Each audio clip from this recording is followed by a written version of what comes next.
उपासक नित्य निरंतर सच्चिदानंद भगवान में स्थित है, वही सबसे बड़ा योगी है, वही सच्चा योगी है। अब ये देखना चाहिए, नित्य निरंतर वही सच्चा योगी है।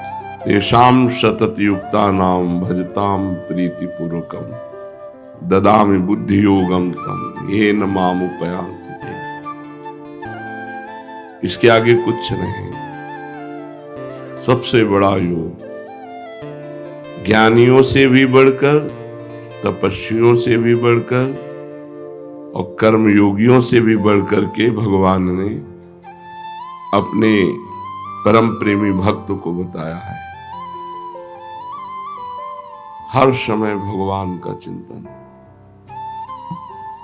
संसार का चिंतन असहनीय हो जाए, संसार का चिंतन अच्छा न लगे, हर समय नाम जप चल रहा है। भगवान के रूप का चिंतन, भगवान की लीलाओं का चिंतन सच्चा योग है। जीव का नित्य सत्य सच्चिदानंद रूप भगवान से नित्य जुड़े रहना। योग माने होता है जुड़ना, हर समय भगवान से जुड़े रहना। तो ये संसार असत्य है, क्षणभंगुर है, क्या ये ठीक है? हाँ, भूत काल, वर्तमान काल और भविष्य काल, तीनों कालों में इसकी सत्ता नहीं संसार की, ये स्वाप्निक है, इसलिए पूर्ण सत्य है। इसमें कुछ सार बात नहीं, जैसे भूसी में कोई सार बात नहीं होती, ऐसे ये जो आप देख रहे हो नाना प्रकार की भोग विलासता, जैसे आपने स्वप्न में देखा तो जगह तो सार बात क्या मिली? कुछ नहीं। मरोगे तो तुम्हारे पास क्या जाएगा? अब जैसे बड़ी बड़ी बिल्डिंगें, मोटर, कार, रुपया, पैसा है, सब ऐसे स्वाप्निक है, इसमें कोई सत्य थोड़ी है। अभी शरीर छूट गया तो क्या लेके जाओगे? कुछ नहीं। यही बात जब समझ में आती है तो भगवान शिव कह रहे हैं, उमा कहूं मैं अनुभव अपना। भगवान शिव अपना अनुभव बता रहे हैं। सत हरि भजन जगत सब सपना। सत्य है, जितना भजन कर लो। बड़े भाग्य हैं कि आप भजन मार्ग में हैं, नहीं तो संसार मार्ग में बस उन्हीं भोगों का चिंतन, रुपया का चिंतन, परिवार का चिंतन, राग द्वेष का चिंतन, हर समय व्यर्थ समय नष्ट करना। संसार का चिंतन, व्यर्थ समय नष्ट करना, ये असत्य है, इसमें कुछ भी सत्य नहीं। इसलिए कभी उत्साह नहीं होता विवेकी जनों को, ज्ञानी जनों को, भक्त जनों को। कुछ भी मिल जाए सब छूटने वाला है यार। अभी शरीर छूट जाए तो सब छूटने वाला है, कुछ उत्साह नहीं। हाँ, ये वादा हो कि तुम मरोगे नहीं, तो भाई चलो मरेंगे नहीं, स्थायी घर बन गया बढ़िया। अब घर बन के पुत के तैयार हुआ और प्रवेश उनका हुआ ही नहीं, घर यहीं पड़ा रहा। ये बड़ा झूठा है। उमा कहूं मैं अनुभव अपना, सत हरि भजन जगत सब सपना। वही विवेकी है जो भजन कर ले जाए, नहीं आकर्षण या इतने में ही संतोष कर लेते कि बढ़िया खाने पीने को मिल रहा है, मौत से जिंदगी कट रही। नहीं, जिंदगी काटने नहीं आए हम, जिंदगी में कुछ करने आए हैं। क्या करने आए हैं? उन्नति। कौन सी उन्नति? जो परिणाम में उन्नति हो। मान लो आप यहां बहुत बड़े पद पर चले गए और मृत्यु हो गई तो पद भी गया। हमको वो बात पकड़नी है जो मृत्यु के बाद हमें मिले। मृत्यु के पहले तो सब झूठा है। शरीर छूटने में सब छूट जाएगा तो सब झूठा है। मृत्यु के बाद आपका कर्म आपके साथ जाएगा, अच्छा कर्म, बुरा कर्म या भजन। भजन करो तो अच्छा बुरा दोनों को मिटाकर भगवान की प्राप्ति हो गई, तो कम से कम हमसे बुरा कर्म तो न बने। तो इसके लिए हमें बुद्धि चाहिए, और बुद्धि बिना भजन के शुद्ध होती नहीं। इसलिए बड़ा कलह मचा है।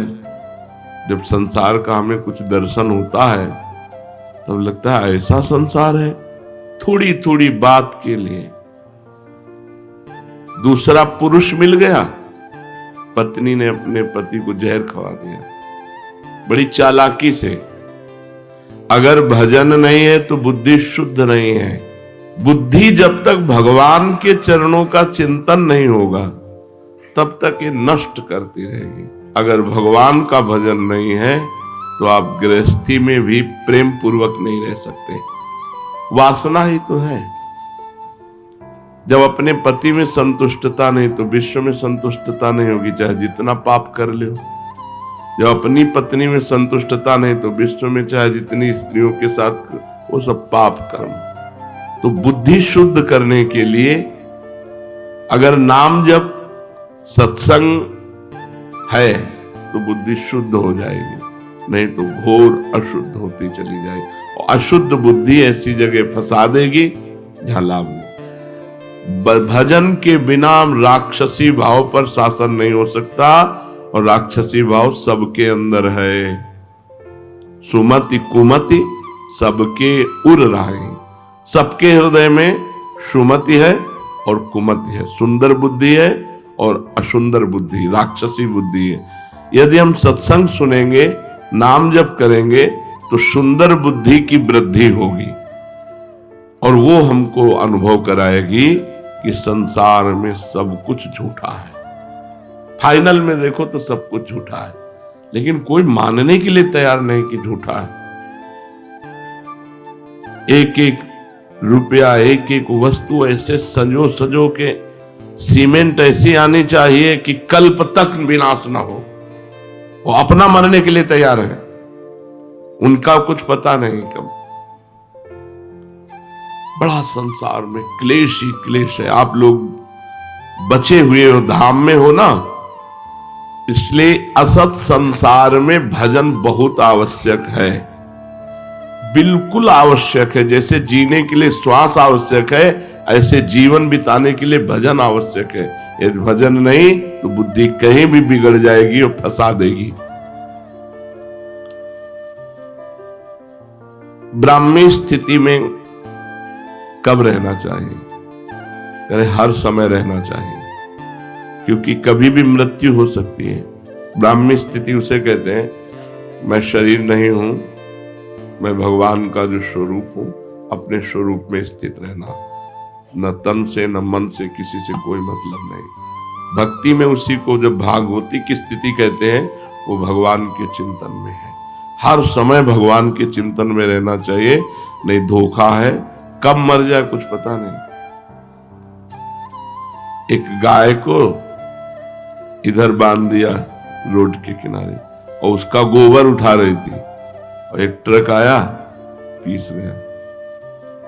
आराम से अपने बच्चे को लिए जा रही, गाड़ी बहकी हुई आई, उसे मार गई। कब कहां क्या हो जाए कुछ पता नहीं, कब कहां क्या हो जाए। इसलिए हर समय राधा राधा राधा राधा। ब्राह्मी स्थिति में नहीं हो तो भाव में, नाम में स्थिति में तो रहा जा सकता है। डरो इस बात से कि तुम्हें मरना है, और मरना है अगर भजन नहीं हुआ तो देखो जीवों के साथ कैसा व्यवहार कर रहे हैं। बकरा, मुर्गा, गाय, भैंस, ऊंट, कुत्ता, कुछ नहीं बच रहा इन राक्षसों के आगे। ऐसी राक्षसी बुद्धि बन गई है, कुछ नहीं बचा। धीरे धीरे अपने देश में सब बाहरी हवाएं आ रही। अब बताओ, अगर हम बकरा बन गए और जिंदा जलाया जाता है, स्वादिष्ट मांस बनाने के लिए पैर ऊपर बांध दिए गए और नीचे से आग लगा दी गई, वो तड़प तड़प के मरता है। बनना है बकरा, चुपचाप भजन करो, नहीं बकरा बकरी बनोगे। बहुत बहुत दुर्दशा है। हम कभी कभी एकांत में इस बात से कि अरे लोग जान क्यों नहीं रहे कि किस लिए आए, अरे भजन कर लेने, अगला जो होने वाला है उसमें आप कुछ नहीं कर सकते। जैसे पशु पक्षी अन्य योनियों में गए, कुछ नहीं कर सकते। कबूतर चुन रहा है, बिल्ली दौड़ के आई, पकड़ा, एक एक पंख उखाड़ के छील के खा गया। कितना भयानक पीड़ा होती है मृत्यु के समय। वो जब जीवों को देखो, स्कूटी में जा रहे हैं, एक्सीडेंट हुआ, आते निकल के बाहर निकल के पड़ गए रोड में। बहुत विचित्र। डरो कि इस संसार में अगर भगवान का आश्रय नहीं है तो तुम कहीं ना कहीं फंस जाओगे, कहीं ना कहीं तुम पिट जाओगे, कहीं ना कहीं तुम्हारी दुर्गति हो जाएगी। इसलिए हर समय नाम जप करते रहो। ये दैवी संपदा और आसुरी संपदा कहां रहती है? बोले चित्त में रहती है।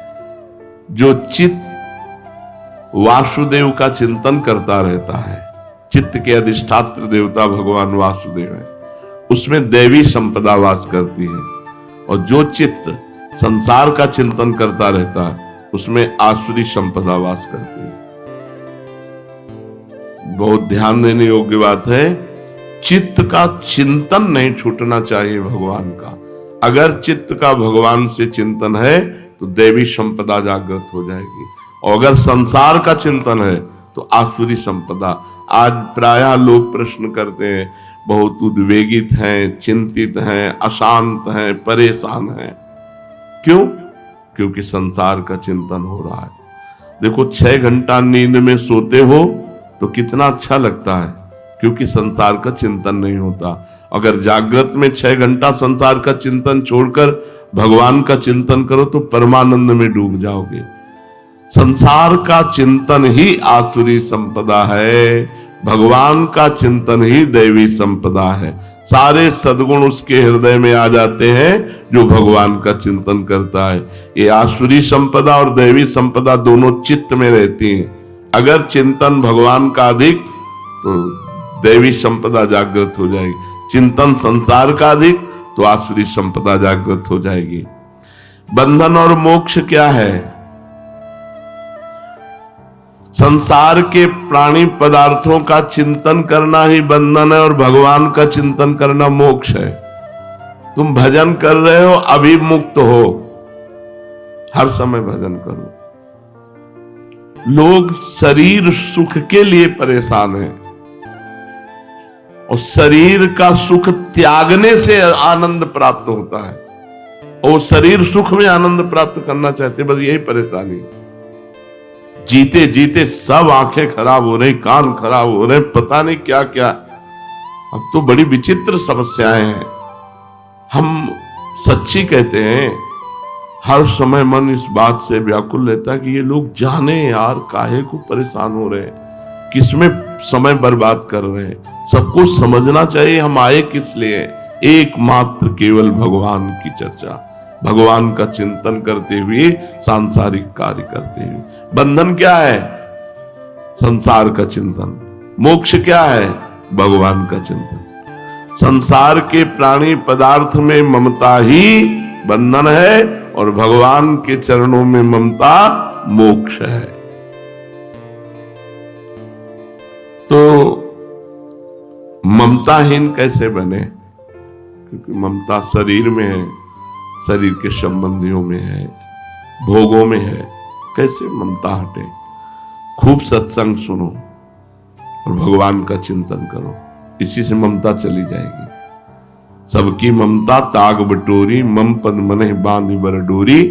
भगवान की यदि चर्चा सुनोगे तो सब झूठा लगने लगता है।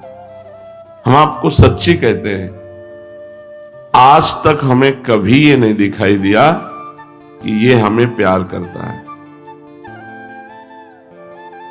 जहां कहीं लगा तो उत्तर में हमने देखा कि वो अपने लिए हमें प्यार करता है, हमारे लिए हमें प्यार नहीं करता। जैसे बहुत रोना धोना कोई करे, बहुत प्यार दिखा रहा, तो मन कहता है आपको प्यार करता है, तो भगवान कहते हैं रुको हम परीक्षा लेते हैं। और जहां उसके प्रतिकूल थोड़ी सी बात हुई, बस उसका चेहरा सामने आ गया। अरे ये तो हमारे, अच्छा ये प्यार था, बस समझ में प्यार नहीं। वो अपने लिए हमसे प्यार कर रहा है, हमारे लिए सिर्फ हमारे भगवान प्यार करते हैं, हमारी प्रिया जो प्यार करती है, सब अपने लिए प्यार करता है। आपके लिए बहुत बढ़िया जूता लाए हैं, क्योंकि आप जूता पहनेंगे तो हमें पुण्य होगा, हमारे पाप नष्ट होंगे, हमारा मंगल होगा। तो हमें प्यार से जूता थोड़ी पहना रहा है, व्यापार से जूता पहना रहा है। मेरे प्रभु के पैरों में कहीं कुछ लग न जाए, वो भाव ला करके। कहीं सुकृत की बात ही नहीं आई कि पुण्य मुझे कोई लाभ मिलेगा, बात ही नहीं आई, ऐसा कोई नहीं। वो तो केवल भगवान ही है। आज तक हमें समझ, हमको सब नाटक लगता है। जब कोई बहुत बार देखा है, बहुत बार, हजारों बार, लाखों बार देखा है। अब बचपन से बाबा जी तो कोई तुम्हें थोड़ी श्रद्धा कर रहे हो, लाखों श्रद्धालु मिले, लाखों ऐसे कि आप देखते रह जाओ कि क्या श्रद्धा है। पर अपने पास ऐसी छुरी रही है कि जहां परखी लगाई और देखा कनेक्शन गलत, तो छुरी से काट दिया। तुम विवेक के बिना फंस जाओगे, और विवेक है पहचान। जब हमसे किसी ने प्रेम करने की चेष्टा की तो हमने उल्टा किया है। इसके आगे कोई टिका नहीं होगा। टिक जाए तो जहां हम है वहीं वो पहुंच जाएगा। टिक जाए केवल। कोई विरला प्यार करने वाला मिलेगा। जैसे संदीपनी जी अपने गुरु को प्यार किए, वो दंडता करते, मारते, पीटते, सब करते, पागल वाला रोल करते, सब भग गए। वही केवल उन्होंने पूछा कि बेटा तुम क्यों नहीं गए? उनका गुरुदेव आपको स्नान कौन कराता, आपको भोजन कौन कराता, भिक्षा मांग के ला के आपको भोजन, तो हमने आपके साथ उपद्रव नहीं किया? बोले किया गुरुदेव। तो बोले बुरा नहीं लगा? बोले मेरा कुछ है नहीं गुरुदेव, ये शरीर तो आपका है, सब कुछ आपका है। उनके आंसू भर आए और कहा बेटा मैं आशीर्वाद देता हूं, जगत गुरु तुम्हारा शिष्य बनेगा आगे। तो संदीपनी जी ऊंचे आसन में बैठते और भगवान द्वारिकाधीश नीचे बैठते। भगवान श्री कृष्ण उनके शिष्य हुए। ममता गुरु चरणों में या इष्ट में जब खूब सत्संग सुनोगे, खूब नाम जप करोगे और भगवान से प्रार्थना करो कि हमारी ममता को आप घसीट लीजिए, अपने चरणों में लगा लीजिए। ये ममता ही तो जहर है। इन सब संबंधों में ये आसक्ति ममता ही जहर है। ममता निकल जाए, जहर निकल जाए, फिर व्यवहार करो, कोई परेशानी नहीं। अब हमें आपको सच्चे कहते हैं, जैसे लाखों लोग मिलते हैं सब ऐसे, हमें थोड़ी लगता है कि हमारे लिए मिलते हैं, सब अपने लिए मिलते हैं। विवेक ऐसा प्रवीण है वो हाँ भाई क्या है, कृपा कर दो, इसलिए कोई कुछ बात, कोई कुछ बात, कोई तो अपनी बात के लिए तो रो रहा है, वो हमारे लिए थोड़ा रहा है। जैसे कोई रो क्या है तो क्यों रो रहे हैं? भगवान आपको स्वस्थ रखे, श्री जी आपको दर्शन दे, श्री जी आपको दुलार करे, ये हम चाहते हैं। तो समझ में आया ये बात। ये तो कोई नहीं कहेगा। अगर ये कहेगा कि आप जब चले जाओगे तो हमारा क्या होगा, वो अपने लिए रो रहा है। आप हो तो भजन सत्संग सुनने को मिल रहा है साथ में, हमारा क्या होगा? ये नहीं होना चाहिए। हमारा शब्द गायब हो जाए। हम आपको सुखी देखना चाहते हैं, आपको प्रसन्न देखना, ये प्रेम है। प्रेम कहीं बिरला ही होता है, इसीलिए कहीं लगाव नहीं, कहीं लगाव नहीं। जैसे कोई बहुत प्यार से देखने की चेष्टा करता है, अपने सुख के लिए करता है। हमें प्यार तो सिर्फ हमारी लाडली जो करती है, हमारे प्रभु करते हैं। सच्ची कहता हूं, प्रभु कहते हैं। बहुत देखा है, बहुत देखा है, बहुत देखा है, बार बार कर। अच्छा ये हम क्यों बता रहे तुम्हें? तुम ये ना मान लो कि तुम्हें कोई प्यार कर रहा है। रंग बदलते देखा है, रंग बदलते देखा है। एक क्षण कुछ और, दूसरे क्षण कुछ और। तो अपने लोग कोई संसारी आदमी थोड़ी है कि हम तुम्हारे, जब तुम प्यार कर रहे थे उसको तौला, और जब तुम वार कर रहे थे वचन का उसको तौला। ये वही है जिससे कभी प्यार शब्द हो ही नहीं सकता, केवल प्रभु से। और चूक स्वार्थी पुरुषों में होती ही है, और परमार्थी पुरुष में प्यार नहीं होता और समानता होती है। जैसे आप परमार्थ में चल रहे हो तो जो मैं हूं वही तुम हो, तुम हो वो मैं, इससे ज्यादा प्यार और क्या हो सकता है। जाओ, हम तुमसे तदात्म होते हैं, जो मेरा स्वरूप हो वही तुम्हारा स्वरूप जागृत हो जाएगा। तो कहीं ममत्व न रखे, जननी जनक बंधु सुतदारा, तन धन धाम सुहृद परिवारा, सबकी ममता ताग बटोरी, मम पद मन ही बा। लाडली से बढ़कर प्यार करने वाला कोई यहां तो कोई है ही नहीं प्यार करने वाला। सच्चाई ये है, तुम जितना प्रियाजू से प्रेम करोगे उतना हम तुम्हें प्रेम करेंगे, और तुम जितना हमसे प्रेम करोगे उतना ही हम तुम्हारे प्रतिकूल मिलेंगे, देखेंगे कि तुम प्रेम करते हो कि नहीं। इसलिए हमसे तो करना मत ही, प्रियाजू से प्रेम करोगे हम तुम्हें बहुत प्यार करेंगे। और प्रियाजू को छोड़ करके तुम सोचोगे कि गुरु साक्षात परब्रह्म, तो तुम कसौटी पे आ नहीं सकते, हम तुमसे प्रतिकूल व्यवहार करेंगे। इसीलिए बहुत बचा के हम रहते हैं। कोई ऐसा नहीं है कि जिसको बहुत, और जो बहुत नजदीक है उनकी धज्जियां उड़ती रहती हैं। तुम क्या समझते हो बहुत सौभाग्यशाली जो सेवा में रहते हैं, उनसे एकांत में पूछो कि तुम सौभाग्यशाली हो क्या, ऐसे कांपते रहते हैं।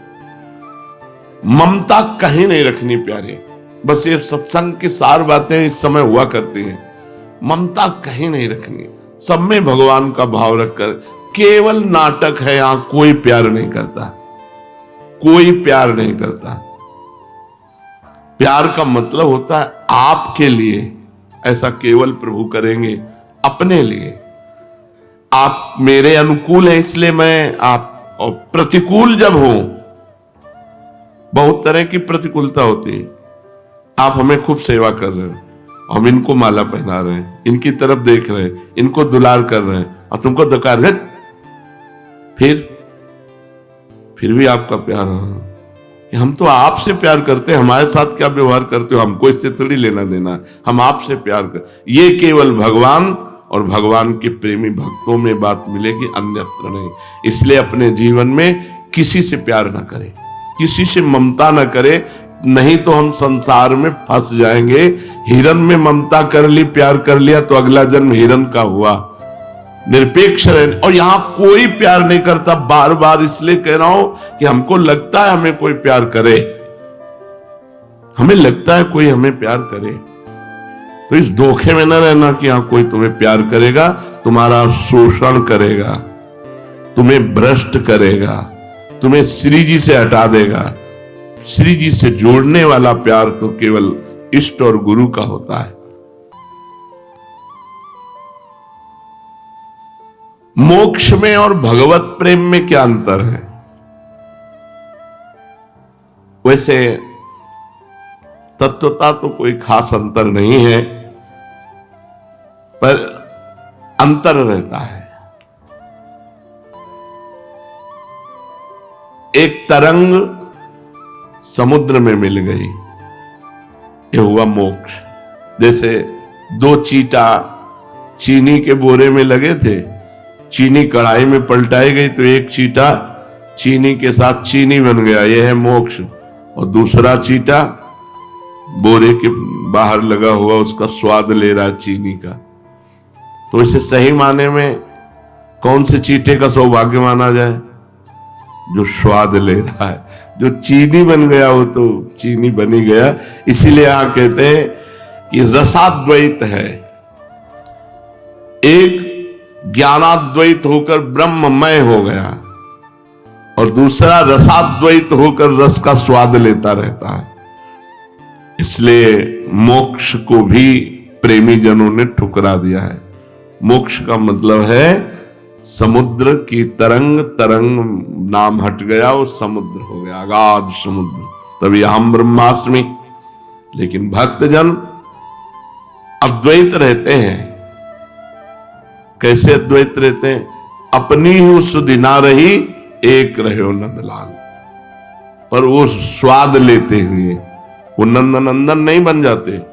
उनकी दृष्टि में, उनके भाव में, उनके चिंतन में केवल प्रभु है। अपना अस्तित्व ही गायब हो गया, अपना चिंतन ही गायब होगा, केवल प्रभु। मुक्ति किसे कहते हैं? दुख, क्लेश, बंधन, ममता, आसक्ति, अज्ञान सबका अभाव हो गया, अखंड आनंद, उसे मोक्ष कहते हैं। अज्ञान किसे कहते हैं? माया के जितने कार्य हैं सब अज्ञान में हैं। सृष्टि, पालन, संहार, इसी में सब कुछ, ये सब अज्ञान में हो रहा है। ज्ञान में न जन्म है न मरण है, ये सब स्वाप्निक है। इस सृष्टि का सृजन भी स्वाप्निक है और सृष्टि का पालन भी स्वाप्निक है और सृष्टि का लय भी स्वाप्निक है। अगर ज्ञान दृष्टि से देखा जाए तो ये एक सिनेमा है, जगन नाटक वैभवा। जगत रूपी नाटक पर्दे पर वो परब्रह्म परमात्मा जादूगर अनंत रूपों में प्रकाशित होकर खेल कर रहा है, अपने आप का सृजन करता है, अपने आप का पालन करता है, अपने आप का लय करता है। ये जो प्रभु के सिवा और कुछ दिखाई दे रहा है ये सब झूठा है। इसी को जो जान गया उसे मोक्ष कहते हैं। संपूर्ण ज्ञान का नाश हो जाना ही मोक्ष पदवी है। सच्चा भक्त कौन है? जिसकी भोग वासना नष्ट हो गई है। शरीर भोग, खान पान, नाना प्रकार की भोग वासनाएं, प्रारब्ध अनुसार शास्त्र के सम्मत जो शरीर निर्वाह के लिए खान पान वस्त्र मिल गया, उसकी चाह नहीं है। भोगों की चाह का नाश हो जाना ही सच्चे भक्त का स्वरूप है। जाहि न चाही कबहु कछु, तुम सन सहज सने। जिसे कभी कुछ नहीं चाहिए वही सच्चा भक्त है। विवेक किसे कहते हैं? जो संसार का और भगवान का ज्ञान करा दे, सत असत का जो निर्णय कर दे उसे विवेक कहते हैं। भगवान ही अपने हैं, संसार सब स्वाप्निक है, ये अंदर बात बैठ जाना विवेक है। संसार प्रपंच सब मिथ्या, भगवान, भगवान का नाम, भगवान का रूप, भगवान का धाम, भगवान की लीला, ये सत्य, ये बात हृदय में बैठ जाए तो विवेक। ये हृदय में बैठ जाए सब, जब झूठा है तो फिर क्या? तो इतना विवेक प्रवीण होता है, वो कहे ये बहुत बढ़िया बन रहा, तो मर जाएंगे तो लाद के ले जाएंगे क्या? वैराग्य काटता रहता है, विवेक काटता रहता है। जो भगवान से जोड़े और संसार से हटाए उसी का नाम विवेक है। और ये विवेक बड़ी कृपा से प्राप्त होता है। भगवान जब कृपा करते हैं तब ये विवेक प्राप्त होता है। क्या होगा? हम अभी से आप 5 मिनट खा लेते हैं, फिर क्या होगा? फिर वही अशांति। हम 5 मिनट भोग लेते हैं, फिर वही अशांति। होगा क्या? परिणाम क्या होगा? इसलिए भोगना ही नहीं, इसलिए खाना ही नहीं। जो प्रारब्धवशात शरीर पोषण के लिए बस वैसे निरपेक्ष होकर डाल ले, हर समय नाम जप। विवेक जब जागृत हो जाएगा तो कहीं अच्छापन नहीं रह जाएगा। बुद्धि को ही विवेक कहते हैं या कोई और चीज होती है? तो बोले बुद्धि जब शुद्ध हो जाती है तो उसका नाम विवेक हो जाता है। शुद्ध बुद्धि का नाम विवेक है और अशुद्ध बुद्धि का नाम अविवेक, अज्ञान है। कब हम जाने कि विवेक जागृत हो गया हमारे? जब मनुष्य एकमात्र केवल भगवान की चाह से युक्त हो जाए, क्योंकि सत्य वस्तु भगवान में, मुझे भगवान चाहिए, और उनकी प्राप्ति के लिए दौड़ पड़े। नाम जप, वाणी पाठ, ठाकुर सेवा, किसी से कोई मतलब, तब जानना चाहिए विवेक जागृत हो गया। जब केवल भगवान की प्राप्ति के लिए, ये विवेक बस बहुत बड़ा धन है। एक बार जागृत हो जाए विवेक, आपका काम हो गया। वो आपको फंसने नहीं देगा। ऐसी कैंची रहती है, हर समय काटता रहता है, हर समय काटता रहता है। बहुत बहुत कृपालु भगवान कृपा करते हैं तब विवेक होता है, पर ये बिना सत्संग के होता नहीं है। बिन सत्संग विवेक न होई राम कृपा बिन सुलभ न सोई, होए विवेक मोह भ्रम भागा, तब सब विषय विलास विरागा। अपने आप संसार से छुटकारा मिल जाए यदि विवेक में। भगवान से प्रार्थना करना चाहिए कि मुझे विवेक प्रदान करो। जब मनुष्य केवल भगवान के लिए तड़पने लगता है तब सच्चा विवेक माना जाएगा। रात दिन भजन केवल भगवान के लिए। विवेक का संरक्षण कैसे करें? अगर जागृत हो गया है तो हम अपने विवेक को बढ़ाएं और बचाएं कैसे? तो बोले दिए हुए विवेक से बुरे आचरण न होने पावे। यदि विवेक जागृत हो गया कि सब झूठा है तो होश में, ये भी बलवान है, काम क्रोध लोभ मोह मद मत्सर, झूठा कहते रहोगे वही पहुंच जाओगे। बहेलिया आएगा, जाल बिछाएगा, दाना डालेगा, चुगना नहीं। एक संत ने सिखाया पक्षियों को, वो सब पक्षी जाल में फंसे थे, वो कह रहे थे बहेलिया आएगा, जाल बिछाएगा, दाना डालेगा, चुगना नहीं। तो संत निकले, उनका मूर्खो, ये हम तुम्हें गाने के लिए नहीं सिखाया था, ये तुमको सिखाया था कि बहेलिया आएगा, जाल डालेगा। तो हम लोग ऐसे ही है, ये सब झूठा है। अवसर मिलने पर, तो बोले अवसर मिलने पर गलत आचरण ना करो तो आपका विवेक बढ़ेगा और आपका विवेक सुरक्षित रहेगा। और विवेक का सदुपयोग करो, भगवान की जितनी तरफ आगे बढ़ सको, भगवान के मार्ग में बढ़ सको। जब कोई इस संसार में रहता है, सबके बीच में रहता है, तो भोगों के बिना रह कैसे सकता है? अब संसार में ही रहना है, सब स्त्री पुरुष सब ऐसे, कैसे भोगों के बिना कैसे रह सकता है? यही तो विवेक का असली कमाल है। यही विवेक का असली कमाल है कि भोगों के बीच में भी रहते हुए तुम्हें भोगी नहीं योगी बना देगा। नहीं, रुचि नहीं, रुचि नहीं रहेगी, ऐसे हो जाएगा। जैसे वो कोई बमन देखे, उल्टी देखे तो कैसा लगता है? शौच देखे तो कैसा लगता है? मलवत भोगों का त्याग, वमनवत भोगों का त्याग और विश्वत भोगों का त्याग, ऐसा शास्त्रों में आया है। तो जो रमा विलास राम अनुरागी, तजत बमन जिम जन बड़ भागी।